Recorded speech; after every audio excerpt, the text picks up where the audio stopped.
Not all turtles are tortoises. Quite the tongue twister, difference being that one lives on land and the other one lives on land and water. So here we have Jimmy, one of our leopard tortoises. You can see where they get their name, beautiful spotted shell. But as they grow older, those spots actually will disappear and their shell will be completely brown. Now this species of tortoise is native to Africa, and they are going to use those very our very lazy Dora, who's going to show off exactly what a three-banded armadillo can do. Close completely into a ball, and well, I like to say, who knows what Diego's up to? Never quite sure. Now these guys here have a shell, so they're native to the southern United States. It is named though. Quite a bit larger. They dig a wide variety of different plant species, but they do love to eat insects. And how they're going about doing that is they're going to use their excellent sense of smell to find those bugs. Feeding, removing any of the insects allows for great plant growth, which allows for healthy habitats to grow into like Argentine Tegu. She is a beautiful, stunning lizard. Now as Joanna makes her way across the front, you'll see just how impressively beautiful and how strong she could be. But people acquire these guys as pets when they're young, and then they grow larger and more intimidating. Unfortunately, what's happening in Florida is when this is happening, they release their Safari, as he knows that recycling is the easiest way to keep our planet clean. Now these types of crows can be found all over Africa, and similarly to their North American counterparts, have a big reputation for being gross or disgusting birds. They get this reputation because they can often be seen along roadsides eating garbage or roadkill. But this reputation cannot be farther from the truth, as they are actually very intelligent birds just taking advantage of the easy meals that we provide for them. By eating the garbage and roadkill, they are also making sure to eliminate that spread of germs and diseases, not only keeping me and you healthy, but keeping the habitats in which they inhabit healthy as well. Now, just like Crojo, we at Safari are quite passionate about recycling, which is why we have switched to biodegradable straws, from plastic to paper bags, and if you sat on a park bench today, it might have been made out of recycled milk jugs.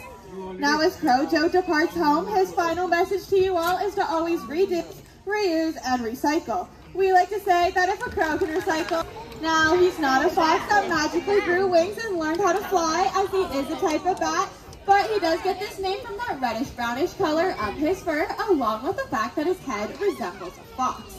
Now, being a mammal like you and me means that his bat wings more closely resemble our human hands opposed to a bird's wing. So I want you all to imagine. Now, our next guest that we're gonna bring on out relies on the way that she looks for her survival.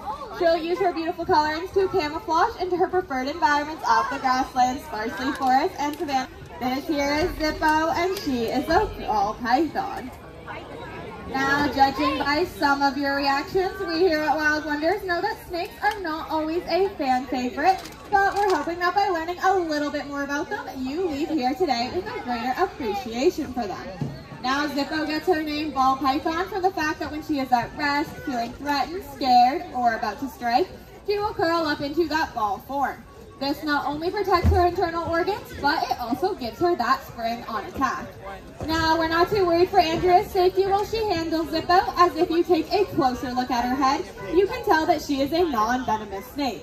Zippo is a constrictor, which means that she likes to constrict her prey until they're immobile before consumption. So, what do snakes like Zippo like to eat?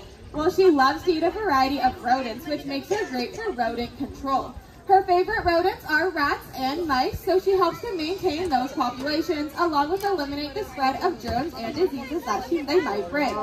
She also helps the economic abundance in those rural communities of Africa, as she helps to keep crop damage done by rodents to a minimum as well.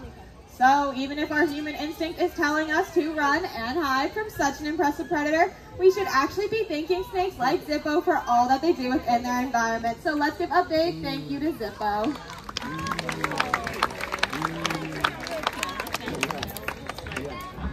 Now we just told you how snakes like to eat rodents, but this next animal coming on out is one rodent I'm sure no snake would want to swallow.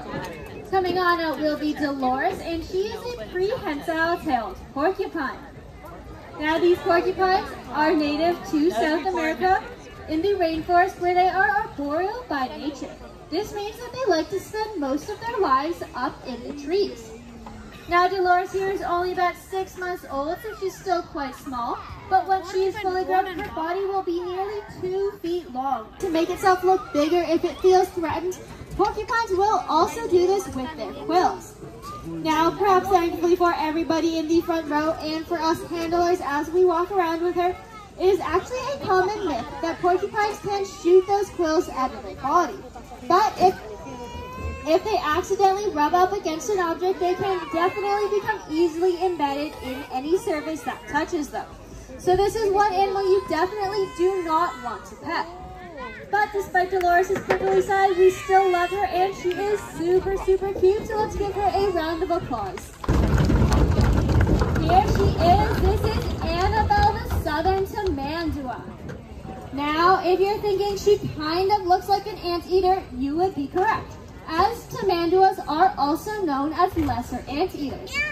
Now, being an anteater, what do you guys think she likes to eat? Exactly. And they can actually eat up to 9,000 ants in just one day. Now, in addition to ants, they like to snack on termites.